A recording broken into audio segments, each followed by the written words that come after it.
if you think that, not you, Nate, but you as in proverbial, ether, Mhm. you, um, that what we see is actually what's happening, well, then we are in for a rude awakening.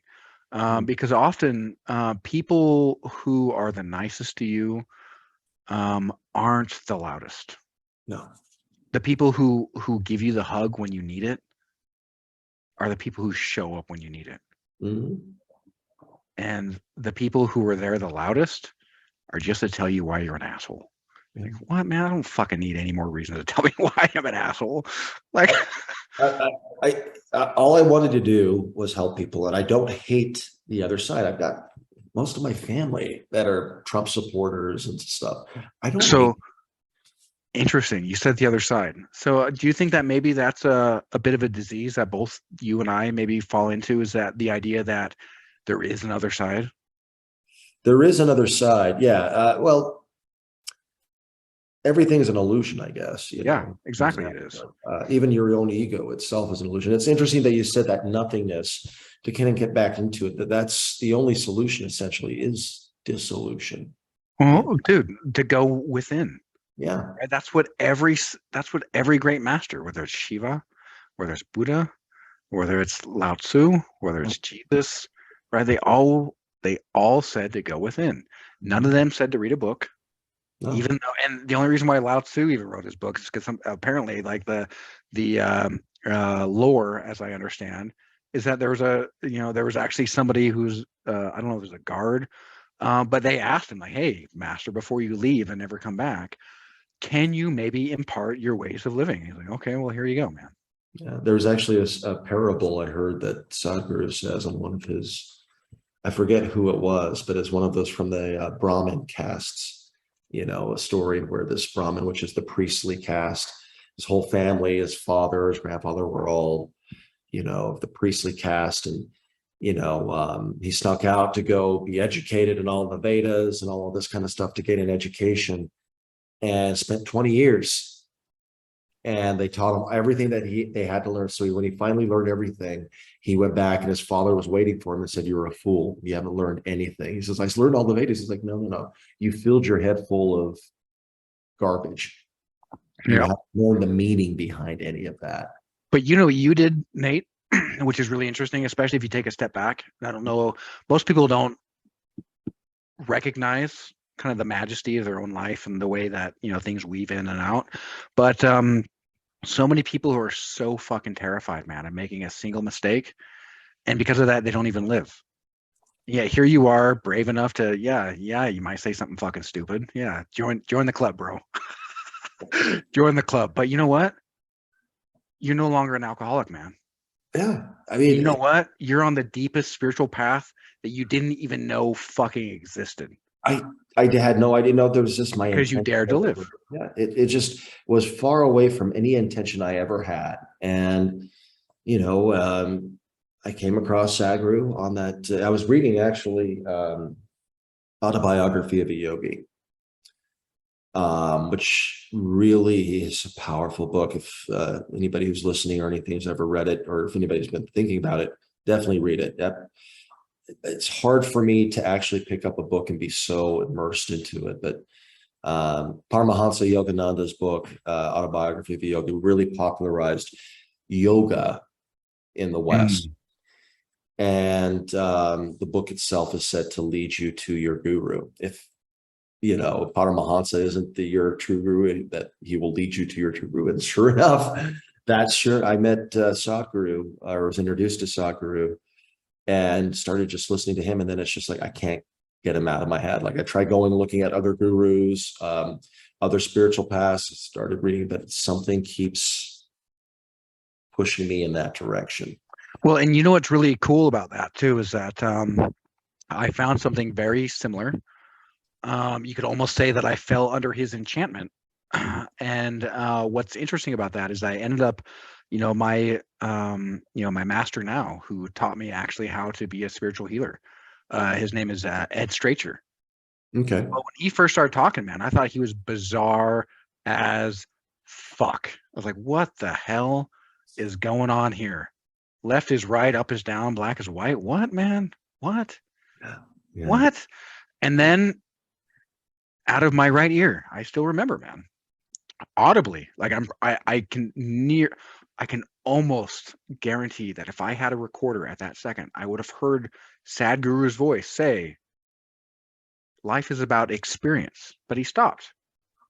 Because what is he always followed up with?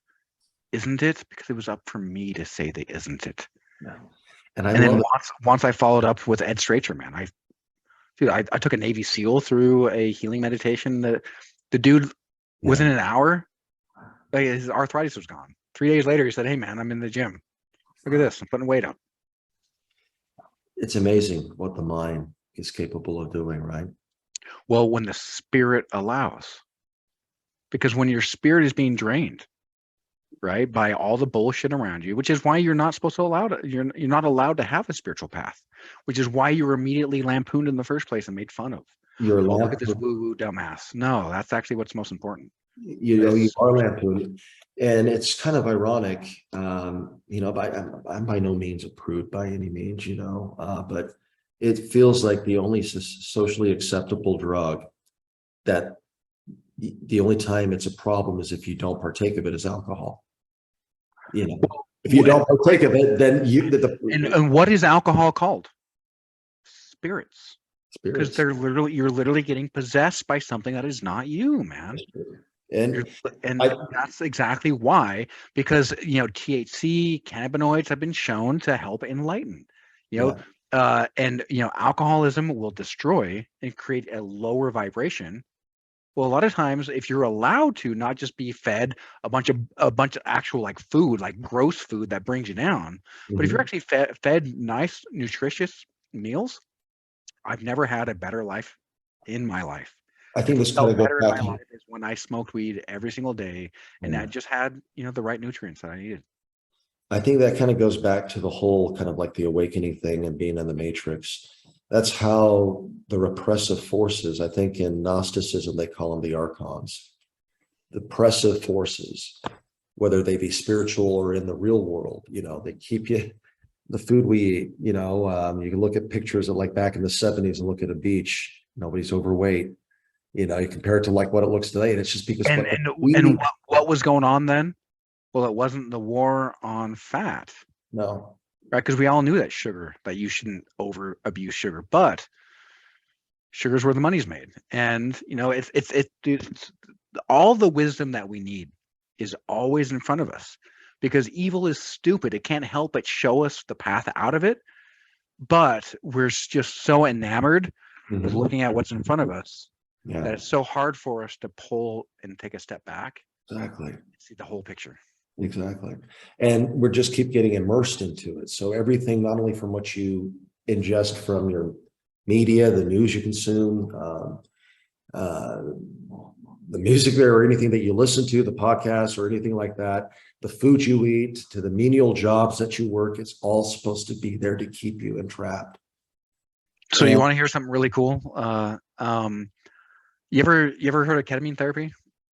Oh yeah, I've tried it. Oh, have you? Oh, really? Before I get into my experience, I want to hear your experience. Well, this is if you're okay with sharing. Yeah. That's no problem. Thanks for asking. It was, again, I was trying to, at the time, this was August of 2019. So this is just prior to COVID, that, the summer and the fall prior to COVID hitting. And I was going through a mess. And I saw a sign on one of the billboards that says try ketamine for depression, and I did some research on it. Ketamine, and where was it, in Utah still, or were you? Yeah, this was in Utah, I believe. This is ketamine SLC. Ketamine SLC, yeah. Fuck yeah, man, that's where I went to. Great doctor. That 100%, dude. That guy's awesome. Oh yeah. Let me look up his information. Because I think he offers the lowest cost point. Yeah.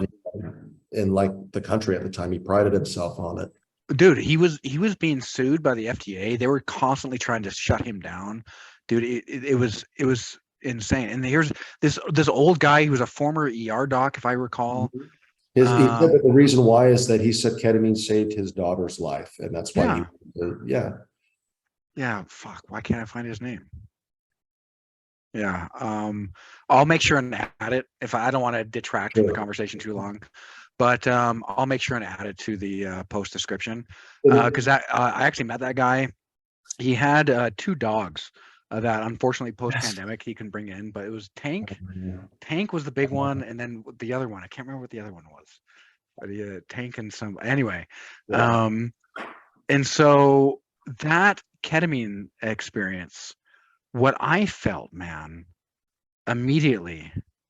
And what's amazing is that in the same way that you awake, well, what you see now, well, the exact same thing can be the exact same, events, even if it's not the event, it's still the orchestration of events. And so I saw a myriad, almost like just a waves and waves of these weird textiles, and I felt myself getting plugged into them. And what I thought was just my neural. Okay, well now, because this is how my mind works. Well, so ketamine, what's it doing? It's basically unraveling me to see where I kind of exist between my nerves. And so this is kind of how I saw that wavelength there. And then I mean, I saw it cascading. I saw myself, getting reintegrated into the process. Part of how I became so powerful, I believe, is because I knew that I wasn't somebody who needed to be fixed. I knew that if I were going to find this magic to where I could find this in-between space, well, let me go ahead and seed it with other magic now that I'm here. So when I find it again, I can just start ramping it up and ramping it up and ramping it up.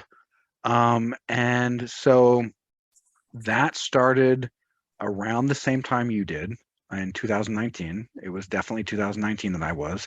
So it's funny that our paths align so similarly. But now I find that instead of just my kind of my neurons or just my nerves and how my nerves fall together within my the body organism, well, now I see how my voice gives to the body politic, or how my life can give to the entire organism structure, right? And just kind of and so now I see, right, the tree branch, as you see the shapes, well, it's the exact same shape inside our lungs, because that exact same thing is occurring. And so I was actually able to see that as I was undergoing ketamine therapy, and it brought me out of the bullshit. I was still very much enamored in politics. I didn't know anything better. I didn't have anything to take me, anything further, but I wouldn't be where I am now without it. So ketamine, man, yeah, probably saved my life. Yeah, just talking about your lungs there and all of that, I just thought of that thing, as above, so below, Yeah. It's amazing how nature just mimics itself from the macro to the micro. Well, because why would you reinvent the wheel? And, I mean, again, I don't even higher consider, wisdom is all around us. I heard something the other day, and of course you can use psychedelics and you can abuse them as well too, but I don't consider psychedelics to be drugs. For me, these are what historically they're really kind of like portals into like different dimensions of existence and stuff. And they can be really healing if you can appropriate them the right way. 100%. I think where there might be a little bit of danger is that, especially with Westerners, we just all want to be so smart, and we all want to be like, oh, well, what was it C.G. Jung talked about? Shadow. Must be this person who says that they have 1 foot in the light and 1 foot in the dark. Well, you know what? I know one person who's got a foot in the light and a foot in the dark, and put a fucking dagger in my back. So, and so spiritual path, the shadow is really just what you oppress, and what you reject from yourself, and not really the darkness, right? Let the Tao, let the Shiva be concerned with whatever evil there is, because the fox wouldn't exist without the hen. Oh yeah. And the hen wouldn't exist without the fox. Yeah. Yeah. And, the thing is I think it's great because I've had friends right now just message me the other day and said, I feel my life is going nowhere. What do you do and stuff? And I said, well, have you tried psychedelics? Because this is my former boss at one of the companies I was working with. And when I was working under him, I was one of the only ones that knew that he was high every day, not high on, he was high on prescription killers, and that helped him be a lot more efficient at his job. Yeah, And that's so so hard, COVID and man. everything, he moved and he's down and he's like being sober. And he's like, this is just killing me. I hate this Yeah. job. I hate what I'm doing. I feel like I'm in a rut. He's like, I've got some guns. He's like, I know I'd never do it, but the thought I would be lying to you, but it hasn't crossed my mind. I said, dude, go try ketamine. Go there. Right now, I looked it up in Vegas where he's at. I'm like, there's this place right here, this center right here that you can go try it. I said, you've already done the hard stuff there, the opiates. I mean, this stuff will just go in. And I said, what do you really have to lose? And what do you have to gain from it? And it's really interesting. And I didn't, there's no way for me to know like where this path would take me. Yeah. But I realized that following ketamine was step one for me to realize the path of Jesus, the path of Buddha, to go within, and to cut everything else out, because it's a dissociative. It disassociates everything, and you were so tripped out of your fucking gourd, man. And so there was one time, because of my politics and because of just where my heart is, and even if I maybe I have a bad idea, or maybe I'm an asshole, right? Maybe I say things now not necessarily the right way, but I was tripping balls on ketamine there at Ketamine SLC, and I was listening to Serge Tankian, man, because I fucking love his message. But the thing is, it's so chaotic.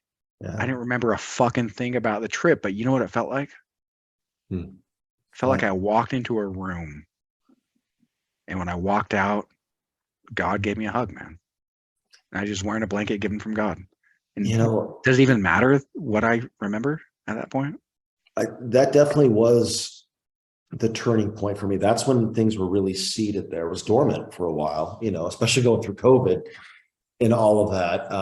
But I kept going back to thinking how I felt going through that whole 6 treatments, I think it was.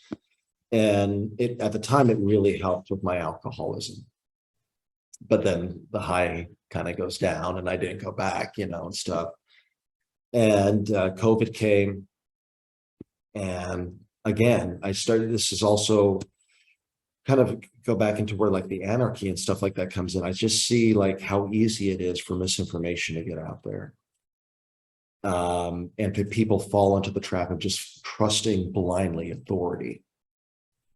And to see how some people could be just completely deemed. I mean, you saw what happened to Joe Rogan, for just daring to take ivermectin, which by the way has tremendous human applications. It's not dude. Any serious person who has any issues with ivermectin likely wouldn't be like they would have anyone who's got any issues with ivermectin would likely have deleted me from their friends list a long time ago. So yeah, man, it's the thing is, the only reason why that was an issue is because the political machine needed to be an issue. Oh yeah. And because it was a spiritual war. And I don't want to get too bizarre on episode 1, but there's a lot of really interesting things as far as like, what is the name of the patent program that the FDA employs to actually make its patents? Okay. 2, what is the patent number for COVID? Yeah, it's the year 2020, but what is the patent number?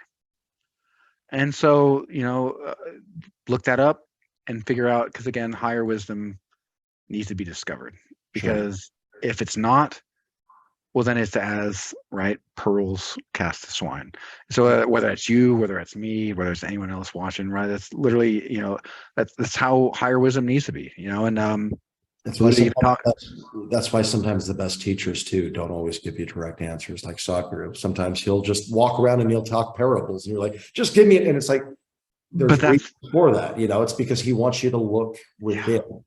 Well, and so stuff, And to put a point on that, and then I want to hear a little bit more about what your thoughts are on Sadhguru. So Ed Stracher, who actually taught me how to be a spiritual healer, Okay. right? I use the word spell. Hey man, I really like these pictures that you're giving me. Like they're infused with these they're infused with your energy. I really like, these spells. He said, hey, don't call them spells. That was it. That's all he said.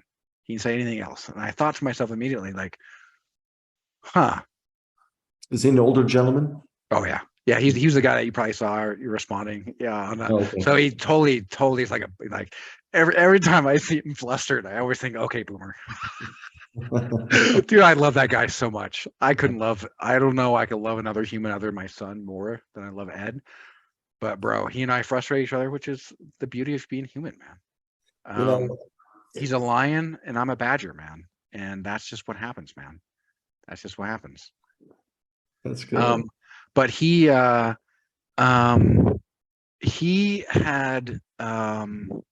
I was going somewhere.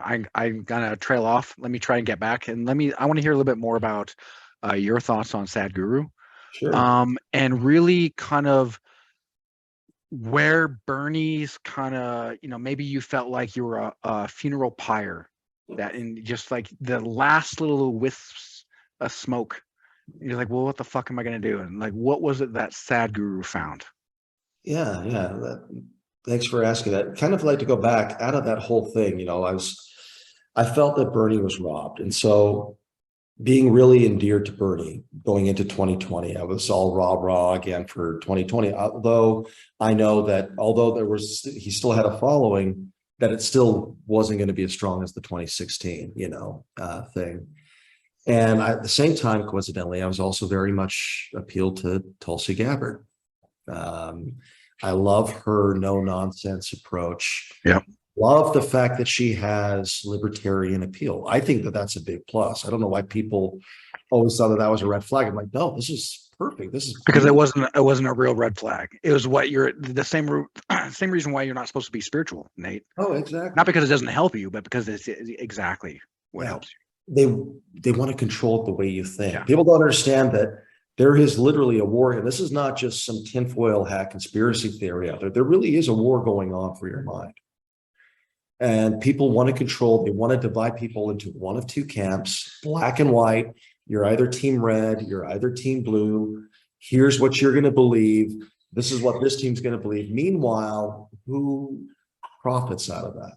Right. Well, it's a lot easier for them just to flip a switch and to tell you what you're going to believe Oh, yeah. than to allow, the pesky thoughts to kind of, well, And why if would he do that? anything, yeah, don't ask about, don't ask about the man behind the curtain. Just focus here, Right. and just focusing on the reality that we're trying to absorb you guys in. And I saw what they were starting to do with Tulsi. Some of the vicious things that they did to her. I mean, here she is, a combat war veteran, and they're alleging that somehow she's Putin's disciple. Dude, and she served in the same war that I served in, right? Iraq war. Yeah. It's just like, whoa, come on now. Dude, I went and like I even, looked at her and said, hey, you know what? Thank you. You put up with a lot of shit. And you know what she said? Hmm. Comes with the territory.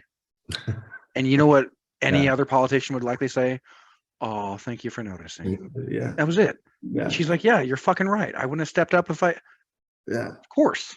Yeah. And the thing is that if you see her on Joe Rogan, Yeah. that's what you get. That's what I fucking admire about her. She's just as genuine on camera as she is off with people. And that's, she's not speaking out of two sides of her mouth. What she says is what she really believes. And I don't know if I always 100% agree with everything with her, but I trust her.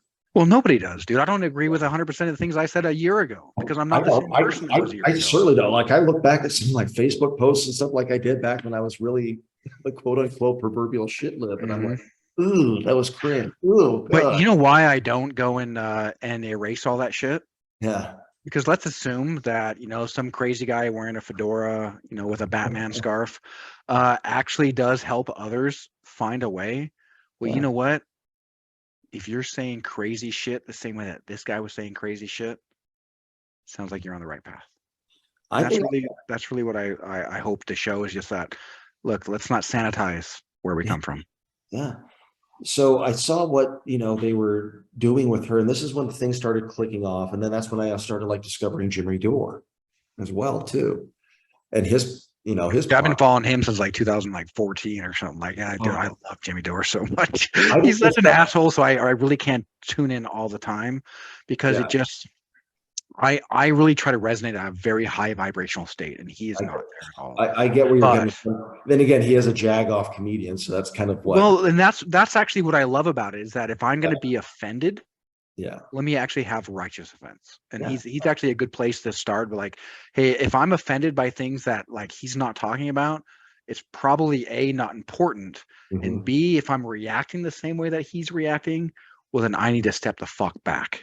Because Yeah, he's paid to do this. And yeah. he's already gonna tell you straight up, like, hey, I'm glad Joe Rogan's there because I would have fucking overreacted. I wouldn't have been able to do that. And And the so same, it and so I yeah. love him as a barometer.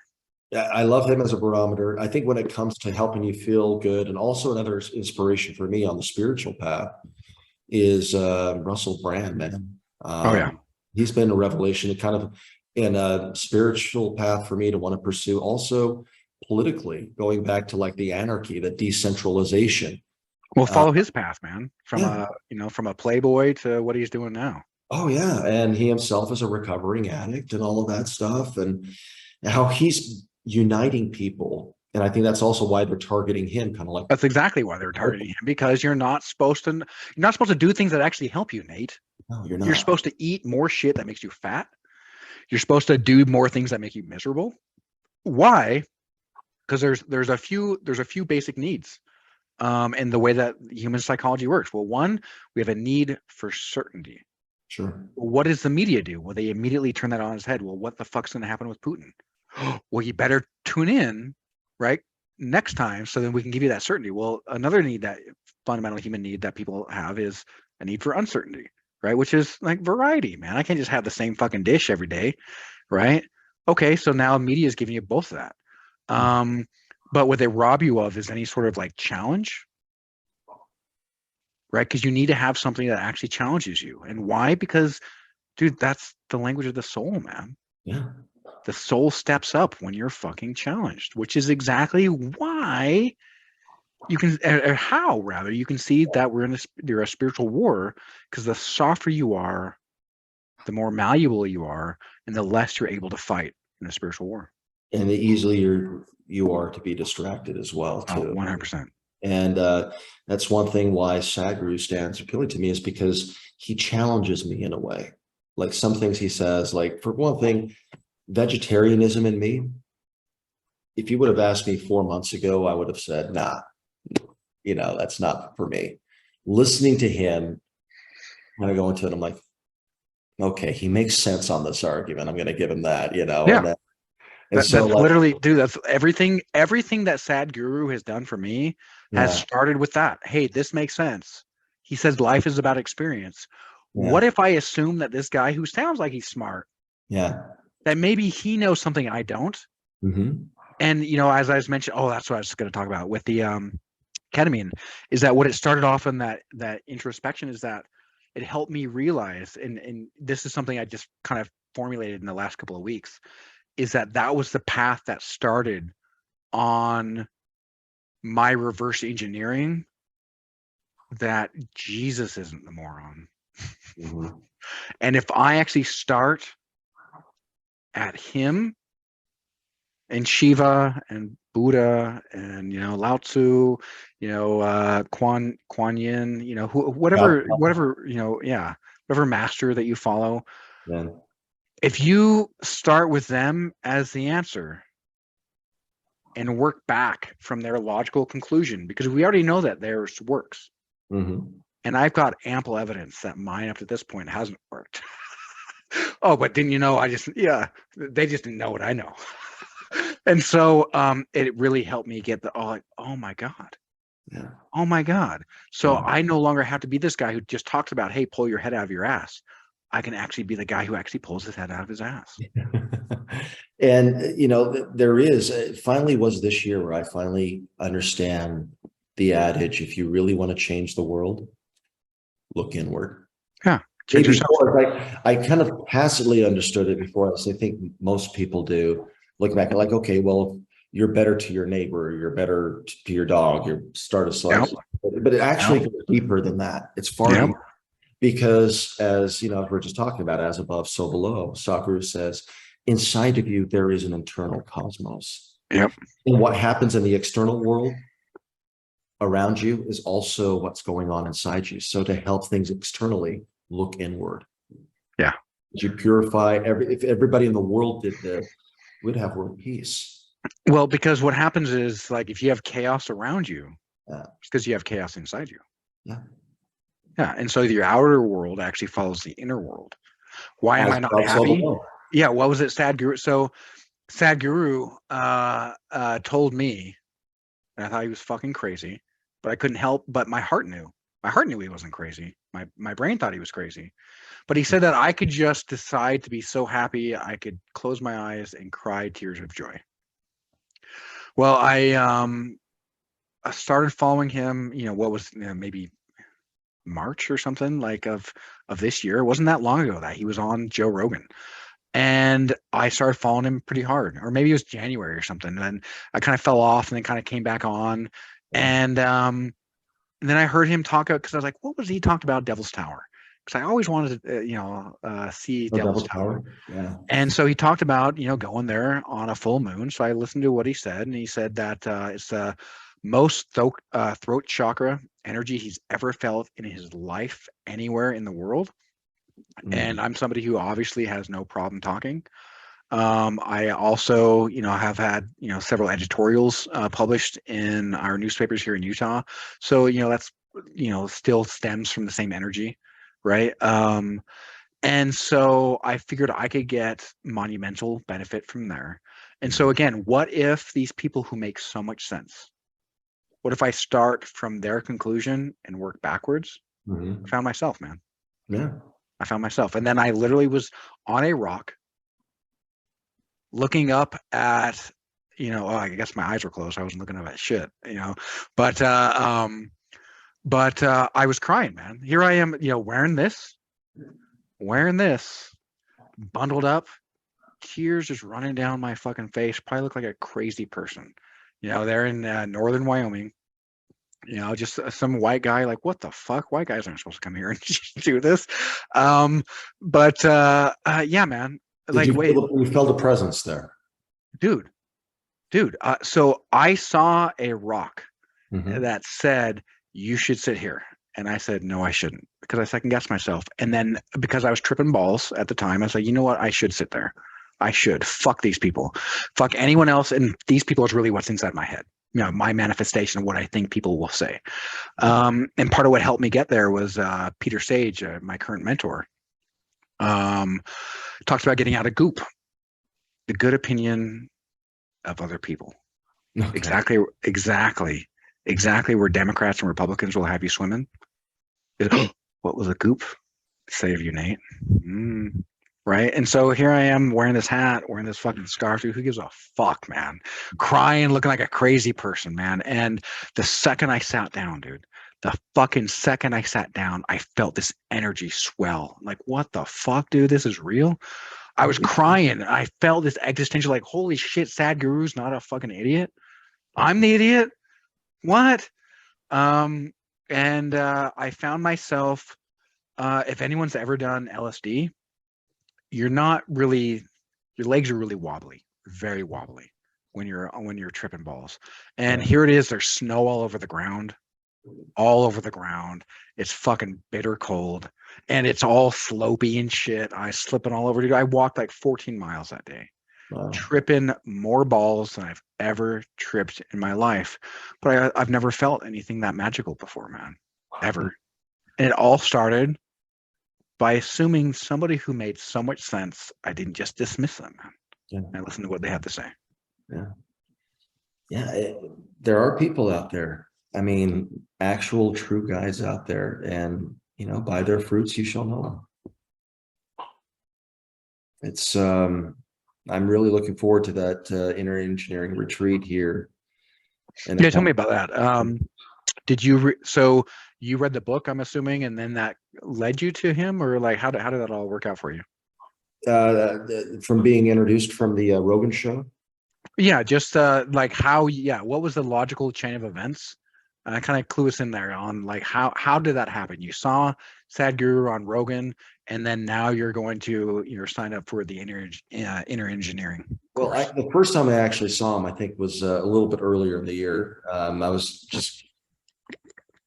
was at the gym and I was looking for something on YouTube to listen to. And the side note, I do have a fascination with UFOs and, all of that kind of stuff. And was looking for a good UFO video to I watch. knew I needed a reason to silently judge you, so thanks, man. Thanks. Nobody needs a reason to silently judge me. You can judge me out loud. And so I was listening to it was one of those shorts, a reel or something like that.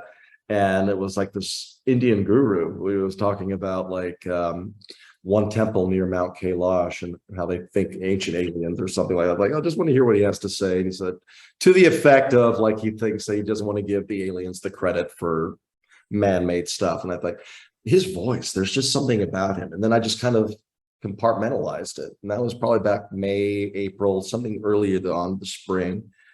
And then I think for whatever reason, I was going through, I just moved to Austin, Texas, just bought my new home here, first home I've ever owned. Congrats. Thank you. Thank you. And moved out here. I feel amazing. I love it. But then started feeling just a little bit alone, born and raised in Salt Lake.